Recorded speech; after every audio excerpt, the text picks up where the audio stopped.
Welcome to Bed Crime Stories podcast. I'm your host, T.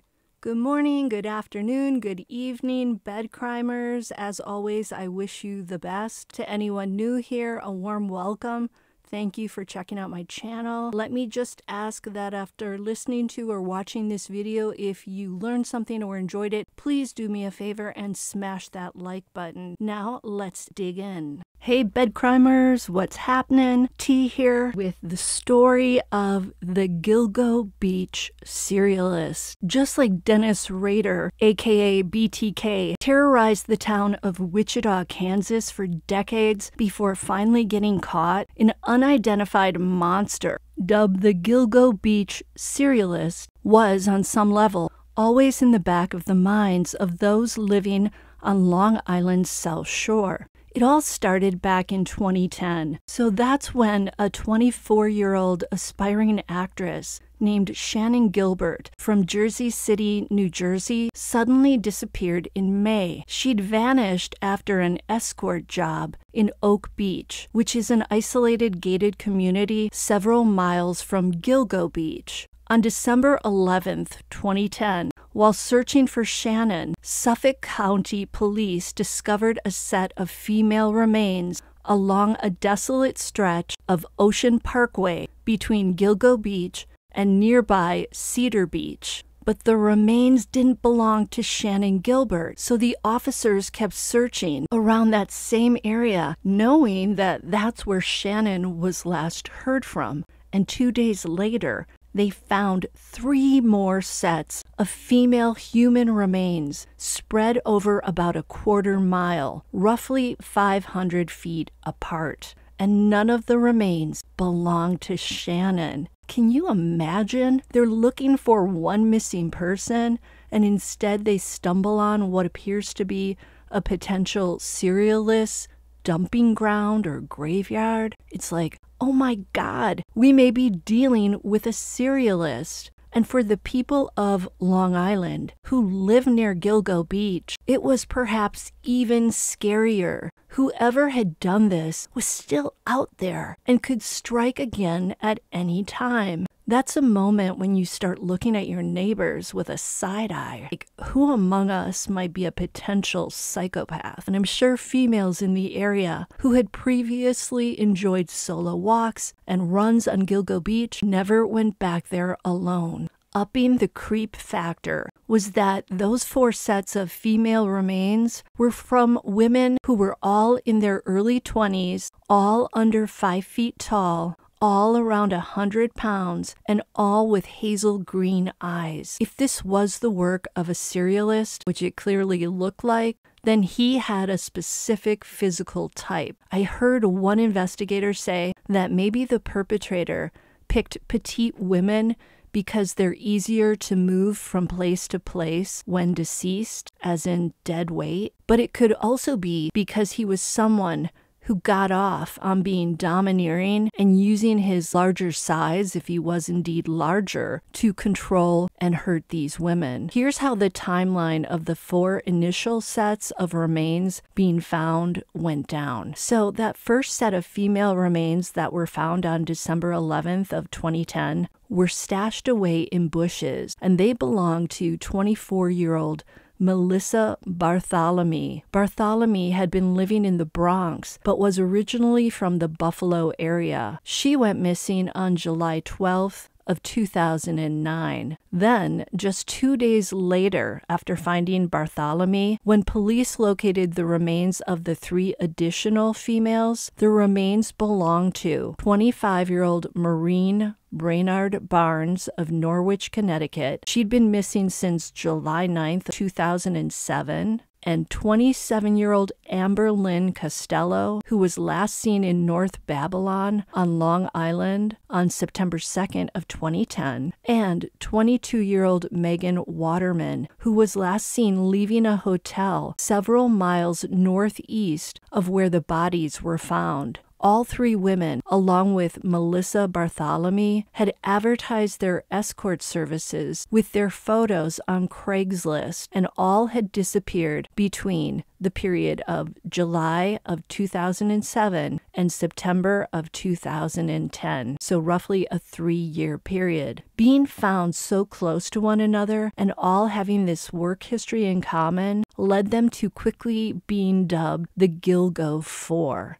The women had another detail in common in their deaths. Each was wrapped in camouflaged burlap. Richard Dormer, the commissioner of the Suffolk County Police Department at the time, said at a news conference that it was not a coincidence that 4 bodies turned up in the same location. He added that the bodies would indicate they were dumped there by the same person or persons. Note that where the remains were dumped was not actually on the nice part of the beach. It was rather in a wet, marshy section with scratchy wild bushes and tall, spiky grasses, so it wasn't a place that people typically ventured through, and with the bodies wrapped in camouflaged burlap, they were almost impossible to see unless you put on Wellington boots like the investigators did and stepped through the rough foliage. For all these reasons, investigators were fairly certain this was indeed the work of a serialist. I heard one investigator speculate that the perpetrator may have used the burlap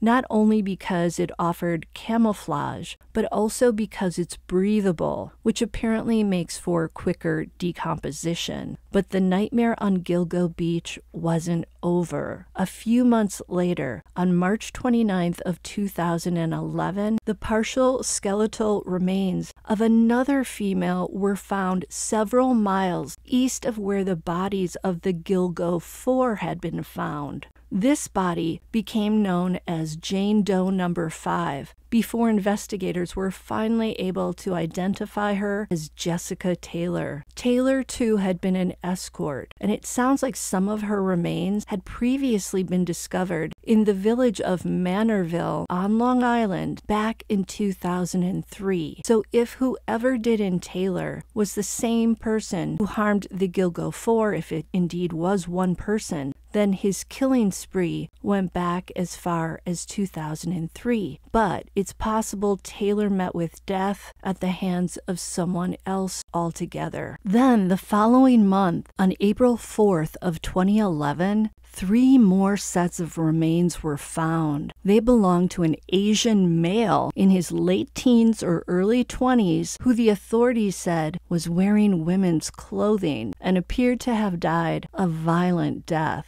There was also a little girl whose body had been hidden in a thicket of branches and poison ivy. She was between 18 months and 24 months old at the time of her death. And yet another female who was initially dubbed Jane Doe number 6. By now, the police and the community must have been truly freaking the out. I'm sure they were wondering, how many more bodies are we going to find, and who is or who are the sick lunatics behind all this mayhem? So a week later, 2 more sets of human remains were found in Nassau County, which is about 40 miles east of New York City. One of these sets was identified as that little girl's mother through DNA analysis. So the partial remains found of this mother were later genetically matched with some other remains found in 1996 on Fire Island. Officials said that these remains significantly expanded the timeline and geographic reach of the investigation. 8 months later, in December of 2011, the skeletal remains of Shannon Gilbert were finally found. She too was located in a marshy area, this time on Suffolk County's Oak Beach. This is about 9 miles away from where the other sets of remains were found. Officials said they thought she drowned while trying to reach the parkway after knocking on some doors in Oak Beach. So all these remains are found in 2010 and 2011, and then the case seems to go cold until a decade later when in January of 2020, the Suffolk County Police decided to concentrate more resources on this mystery. So for 10 years, the citizens of this area were living with the fear of a violent perpetrator on the loose. Then, in January, authorities released photos of a black leather belt embossed with the letters WH or HM. You couldn't really tell. Former Suffolk County Police Commissioner Geraldine Hart told reporters at the time, quote, "We believe the belt was handled by the suspect and did not belong to any of the victims," end quote. So it looks like the perpetrator may have accidentally left this belt behind. Now the investigators had some initials to possibly help them narrow down the search for the monster. The investigators also launched a website in 2020 to collect new tips. Then, 4 months later, on May 28th of 2020, the Suffolk County Police Department announced that Jane Doe number 6, whose partial remains had been found on April 4th of 2011, were now identified as belonging to 24-year-old mother Valerie Mack from Philadelphia. She went missing 2 decades earlier, and guess what? Like the Gilgo 4, Valerie too was petite, under 5 feet tall, with hazel green eyes. The FBI helped the authorities identify Mack using advanced forensic DNA technology. Don't you love how advances in DNA technology are now allowing us to root out the monsters responsible for heinous crimes that occurred decades ago? I hope every uncaught monster lives with the daily fear of having the authorities knock on his or her door. So, using DNA samples from Mack's remains, investigators were able to find her biological relatives through genetic genealogy, much as the authorities have done in the Brian Koberger case. This eventually led to Mack's adoptive family and her son. Fast forward 2 years to February of 2022, and that's when Suffolk County Police Commissioner Rodney Harrison formed a multi-agency task force to reinvestigate the Gilgo Beach crimes. The task force was made up of Suffolk County PD, the Suffolk County Sheriff's Office, the New York State Police, and the FBI. This is really when investigators put the pedal to the metal. Roughly 1 month later, on March 14th of 2022, the name Rex Heuermann was first mentioned as a possible suspect in the case. His name came up after a New York State investigator identified him in a database. Note how Heuermann's last name matches one of the initials on that leather belt, the H. I'm thinking maybe that belt belongs to his son or his father, the son of an aerospace engineer who built satellites for a living. 59-year-old Rex Heuermann of Massapequa Park, Long Island, which is on the southeastern edge of Nassau County, is a married father to a 26-year-old daughter named Victoria, who, get this, works with him at his architectural firm called RH Consultants and Associates. The firm works out of an office on 5th Avenue and 36th Street in New York City and has been in business since 1994. Heuermann is married to Victoria's mother, described as a 59-year-old Icelandic woman named Asa Ellerup, and he's also stepfather to Ellerup's son. Asa Ellerup reportedly attended Farmingdale High School and previously worked at the Long Island Jewish Medical Center. Note that Rex was married once before to a lady named Elizabeth Ryan. Heuermann's current wife, Asa, lives with him in his childhood home in Massapequa Park. Over the years, the house has become, well, a ramshackle eyesore in an otherwise charming neighborhood. Rather unusual, you'd think, for a guy who works as an architect. Note that where Heuermann lived is just a short drive to where the Gilgo 4's remains were found. Now, Rex Heuermann doesn't seem to have had a clue that he was in the FBI's scope for about a year. You see, it wasn't until July 13th of 2023 that Heuermann was finally arrested and taken into custody in New York City as he was just strolling down a sidewalk. Detectives were tailing him, and then they managed to surround him and corner him without him noticing. Then they told him he was being arrested, and they handcuffed him. Heuermann was immediately transferred back to Suffolk County Police Headquarters on Long Island. At a height of 6 feet 4 inches, with a heavyish physique, Rex Heuermann is without a doubt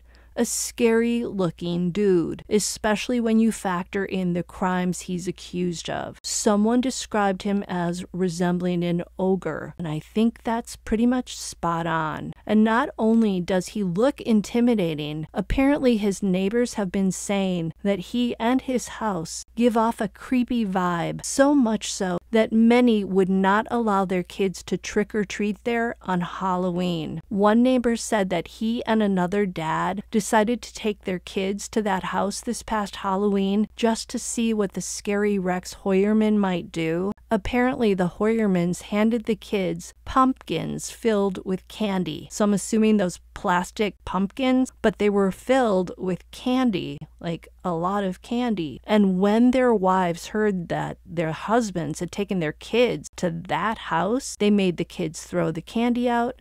Smart move, you never know. Another neighbor described saying hi to Heuermann as he chopped wood in his yard, and he said that Rex Heuermann just stared at him without smiling and without replying. Scary. Others said that whenever they saw him coming down the sidewalk, they'd move to the other side. So it sounds like he was the type of person who gave off a dark, evil vibe, at least to his neighbors. But when in the role of architect in New York City, Rex Heuermann apparently didn't reek of the weirdo stank, but did come across as rather puffed up and full of himself. According to investigators, the case against Heuermann came together when the investigation was sort of re-examined starting in January of 2020. It sounds like because the Gilgo Four were initially reduced to their professions as ladies of the night, their deaths weren't maybe treated with as much care as they should have been. Sadly, this seems to be too often the case. Women reduced to a title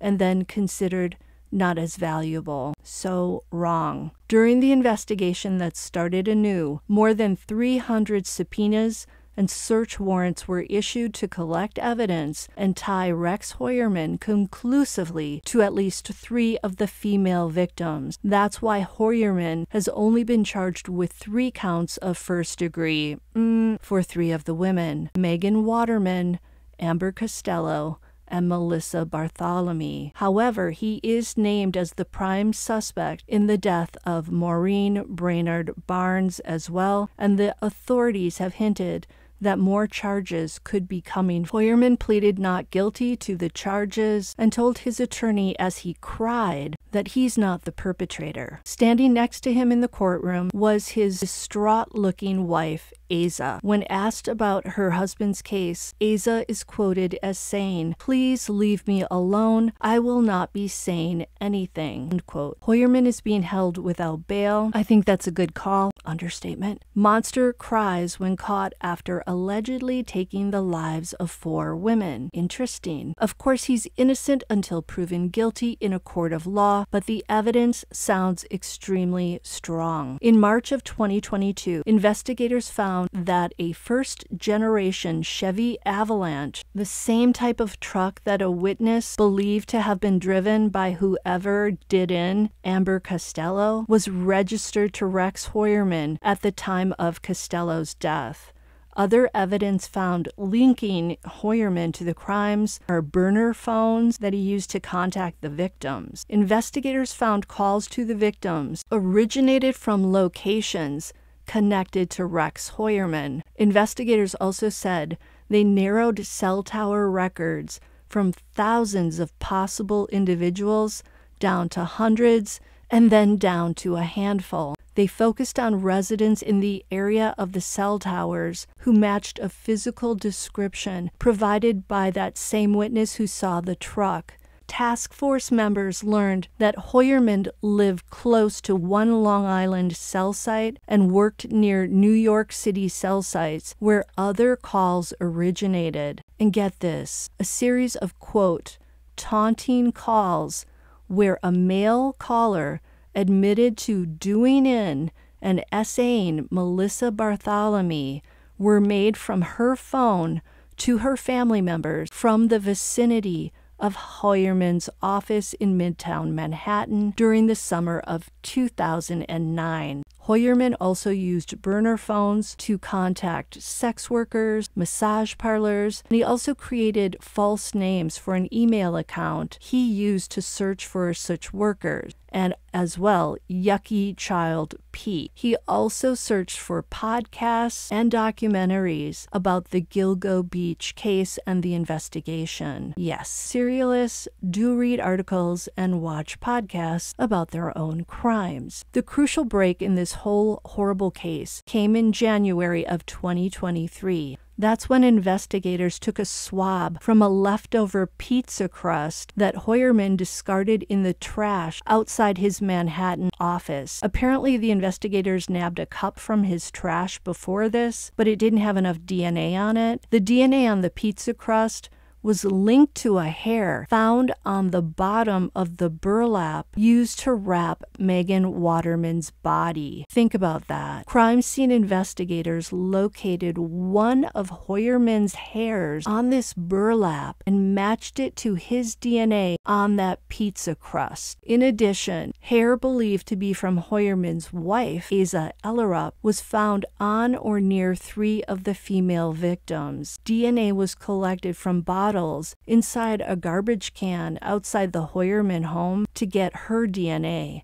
Her hairs, which were found in 2010, were degraded back then, so the DNA testing back in 2010 yielded no results. But recent mitochondrial DNA testing allowed investigators to make the connection in 2023. I'm wondering if Rex Heuermann had his wife's hair on his clothing when he allegedly committed these crimes, or if her hair was on the burlap he used to wrap the bodies. It's unclear exactly how the wife's hair made it to the crime scenes, but the wife and Heuermann's 2 kids were out of the state when those 3 women are believed to have died. That's why the wife is not believed to have had anything to do with the crimes. Apparently, the authorities, fearing that Heuermann might be tipped off as they were closing in on him, moved in last Thursday to arrest him. The investigators knew the person responsible for the crimes would be looking at them to see if they were hot on his trail. Because not all of the victims whose remains were found have been identified and their cases remain unsolved, the task force work is not yet over. They will continue to seek answers. So, will we find out that Rex Heuermann committed all of these crimes, or will another perpetrator be rooted out? Time will tell. You can be sure that I will bring you more videos about this shocking case. So consider this episode 1 of a full series about the Gilgo Beach murders. Until the next time, on Bed Crime Stories. Hey, if you appreciate my work, please smash that like button, subscribe to my channel, and consider a Patreon subscription. It's a great way to help me be able to continue making videos for YouTube. See you next time. Troubleshooting, architectural troubleshooting, and negotiations with the building department. Okay. What I mean by that is, do we do the standard stuff with the building department? Handle your filings. I have other clients who are a lot of other architects, and we'll handle their interactions with the building department, especially out-of-city architects, because they're a little afraid of the city. And when a job that should have been routine suddenly becomes not routine, I get the phone call. Gotcha. Whether it's an old building and they need somebody that understands and can maneuver the 1938 building code, or the current building code. You look surprised when I say 1938 building code. I've actually used the 1901 old tenement laws here in the city of New York, and you can legally do so. Oh, wow. That's one of the little things that you do. People don't always understand when it comes to building codes. They never read the administrative section. So what decided you to launch that particular, I would say, a niche of a business? Was it because out of frustration on your side as an architect? You say, I can't believe, I didn't think about that. Let me dive into it and let me try to maybe make it a business out of it, or was just you just decided to do it? Actually, it was Harvey's fault. Of who? In 1987, when I came to work in the city, the first architect I worked for was Harvey Rothenberg. Okay. Great man. That year, a new law came out. Local Law 58 of 87. Okay. That's all the handicap access. Ah, okay. They said, The idea. you're the new guy, you read it. So, I read You it. read it. There was a situation dealing with the city. They said, well, go meet with the city. I did. I was effective at it. He said, go do it again. Oh, that's funny. And that's how the whole thing started. Okay. And